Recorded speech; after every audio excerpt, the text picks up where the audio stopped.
കർക്കിടക മാസം പിറക്കുന്നു. 1-ാം തീയതിക്ക് മുൻപ് വീട്ടിൽ ചെയ്യേണ്ട കാര്യങ്ങളെക്കുറിച്ചാണ് പറയുന്നത്. ഇല്ലെങ്കിൽ തീരാ ദുരിതങ്ങളാണ് ഫലം. ഇത്തവണ ജൂലൈ 17-നാണ് കർക്കിടക മാസം അഥവാ രാമായണ മാസം ആരംഭിക്കുന്നത്. ദുരിതപൂർണമായ മാസമാണ് ഇതെന്നാണ് വിശ്വാസം. അതിനാലാണ് ഈ മാസം പൂജാതി കർമ്മങ്ങൾക്ക് നാം പ്രാധാന്യം കൊടുക്കുന്നത്.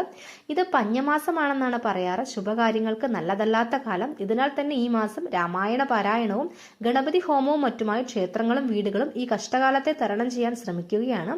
ഈ കർക്കിടക മാസം ഐശ്വര്യം വരാൻ വേണ്ടി നാം ചെയ്യേണ്ട കാര്യങ്ങൾ നോക്കാം. ആദ്യം നാം ചെയ്യേണ്ടത് വീട്ടിലെ തുളസിത്തറയോ തുളസിയോ ഉണ്ടെങ്കിൽ അത് പരിപാലിക്കുക എന്നതാണ്. മുരടിച്ചു നിൽക്കുക അല്ലെങ്കിൽ കേട് വന്നിട്ടുണ്ടെങ്കിൽ മാറ്റി നടുക.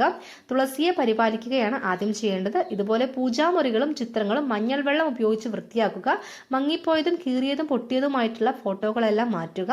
അടുക്കളയിലെ പൊട്ടിയതും കേടായതുമായ പാത്രങ്ങളും പഴകിയ ആഹാര പദാർത്ഥങ്ങളുമെല്ലാം ഒഴിവാക്കുക. കൂടാതെ വീട്ടിലെ അരിപ്പാത്രം, വിലപ്പെട്ട സാധനങ്ങൾ സൂക്ഷിക്കുന്ന അലമാര എല്ലാം വൃത്തിയാക്കുക. വീട്ടിലെ കന്നിമൂല വൃത്തിയാക്കണം. ഇത് ഊർജ്ജപ്രഭാവമുള്ള ദിക്കാണ്. തെക്ക് പടിഞ്ഞാറേ മൂലയാണ് കന്നിമൂല എന്നറിയപ്പെടുന്നത്. ഈ ഭാഗത്തെ അഴുക്കും ചപ്പുചവറുകളും എല്ലാം നീക്കുക. അങ്ങനെ നമ്മുടെ വീടും പരിസരവും വൃത്തിയായി സൂക്ഷിക്കുക എന്നതാണ് കർക്കിടക മാസം വരുന്നതിന് മുൻപ് നാം ആദ്യം ചെയ്യേണ്ടത്.